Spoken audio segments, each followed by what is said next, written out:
Hello friends, welcome back to my channel. कैसे हो आप सब? आई होप आप सब अच्छे होंगे एंड आपकी अच्छी तरह आप अपने पेपर्स की तैयारी कर रहे होंगे। जैसे कि आपको पता है कि आपके एग्ज़ाम स्टार्ट होने वाले हैं एंड बहुत देर से मैंने अपने चैनल पे वीडियो नहीं डाली है एंड मुझे बहुत बच्चों की ईमेल्स आ रही थी कि कोई कह रहा था कि अकाउंट्स का कोई क्वेश्चन सॉल्व कर दो, कोई कह रहा है कि एग्ज़ाम कैसे ये वाला कैसे पेपर अटेम्प्ट करना है वो बता दो, क्या ट्रिक्स हैं क्या टिप्स हैं। तो वो सब मैं अब वीडियो स्टार्ट करने लगी हूँ शुरू। ठीक है, तो सबसे पहले मैं एक वीडियो ले रही हूँ जिसमें मैं आपको कमर्शियल लॉ का जो पेपर है वो बताऊँगी कि कैसे अटेम्प्ट करना है। वो बच्चे ने मुझे पूछा था कि कमर्शियल लॉ का पेपर मैं कैसे उसके लिए प्रिपेयर करूँगी जिससे मेरे अच्छे मार्क्स आएँ। एंड डेफिनेटली जो मैं आपको आज स्ट्रैटेजी बताने वाली हूँ उससे आपके बहुत अच्छे मार्क्स आएंगे। एंड एक पब्लिशर के बारे में भी पूछा था कि कौन सी पब्लिशर की बुक हमें लेनी चाहिए। तो सब कुछ मैं बताऊंगी, बट वीडियो को एंड तक देखना।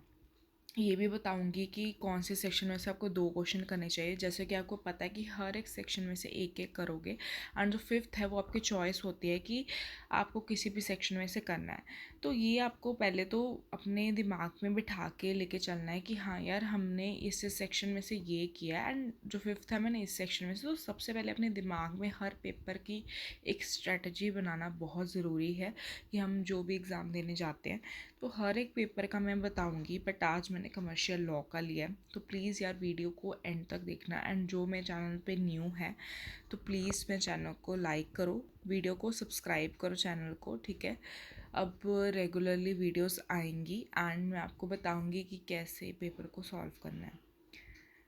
अब सबसे पहले बात करते हैं कि इसमें जो सेक्शन 1 है तो वो है इंडियन कॉन्ट्रैक्ट एक्ट।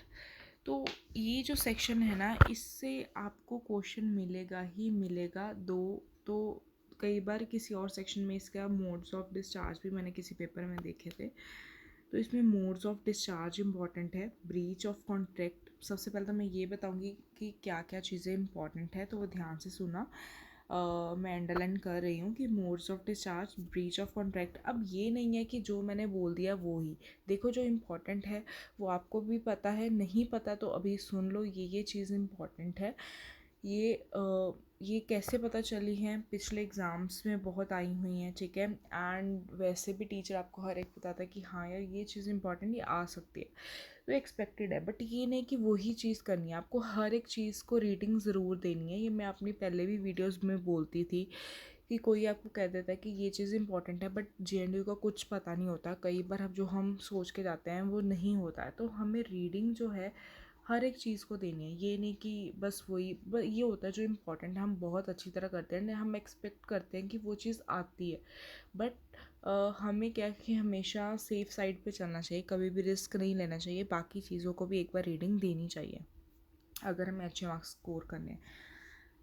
देखो, सबसे पहले modes of discharge, breach of contract, उसकी रेमेडीज़ और एसेंशियल्स ऑफ वैलिड कॉन्ट्रैक्ट, ये कुछ टॉपिक्स हैं ये जो बहुत इंपॉर्टेंट है। एंड इस सेक्शन में से यही जो टॉपिक्स है वो इम्पॉर्टेंट है। आप बाकी भी कर सकते हैं, डिस्चार्ज भी इम्पॉर्टेंट है। तो कवर तो सारे ही हो गए बिकॉज पहले तो मीनिंग वगैरह वो तो हर एक में ही आएगा एंड कईयों में आपको साथ में करेक्टरिस्टिक्स भी लिखनी पड़ेगी। तो ये जो सेक्शन मेरे हिसाब से है वो वेरी वेरी वेरी इंपॉर्टेंट है।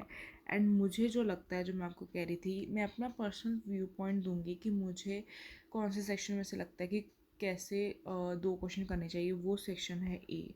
यस, उस ए सेक्शन में से आपको 2 क्वेश्चन करने चाहिए एंड बाकी सेक्शन में से एक एक। ऐसा क्यों? क्योंकि ये सेक्शन मुझे लगता है कि इसमें से क्वेश्चन यही बनते हैं, मोड्स, ब्रीच, एसेंशियल, डिस्चार्ज, उसकी रेमेडीज़। इसको आप अच्छी तरह कर लो एंड इसमें से 2 क्वेश्चन कर लो। एंड ये इजी भी है सेक्शन, इसमें पता है कि ये क्वेश्चन आना है एंड मुझे लगता है कि इसमें से आपके भाई 2 हो गए क्वेश्चन। नेक्स्ट आते हैं अब सेक्शन बी में। सेक्शन बी में क्या है कि आपको 2 तरह के कॉन्ट्रैक्ट्स दिए हैं, एक कॉन्ट्रैक्ट ऑफ एजेंसी भी दिया है, 3 तरह के हो गए।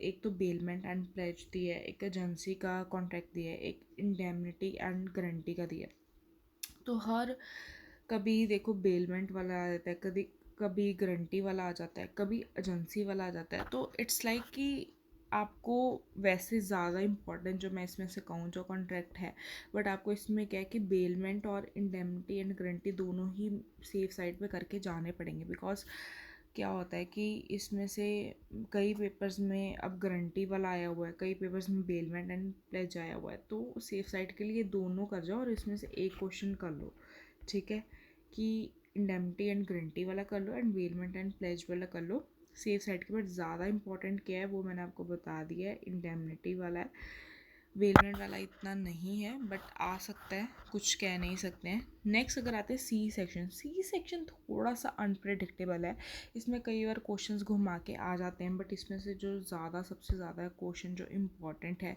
वो है meaning and rights of an unpaid seller against the goods and the buyer. ये वेरी वेरी इंपॉर्टेंट है क्वेश्चन, ठीक है, तो ये वाला क्वेश्चन इम्पॉर्टेंट है। बाकी भी बहुत बार ये वाला भी आया हुआ है, difference between sale and agreement to sale, so ये वाला भी इम्पॉर्टेंट है। तो ये दो क्वेश्चन इसमें से मुझे इम्पॉर्टेंट लगता है, तो इसमें से भी आपका एक क्वेश्चन, तो सी में से तो कभी भी आप दो क्वेश्चन मत करना।